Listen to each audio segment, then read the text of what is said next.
In front of me is DOOGEE T10, and today I would like to show you how you can block app notifications on this DOOGEE device.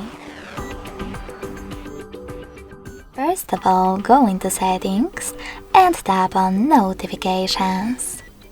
Then select App Settings and click on the switcher next to one of your apps from which you want to block them, like Play Store. You can always switch them back on the same way. If you want to, you can also just click on one of your apps on the left and do exactly the same from here.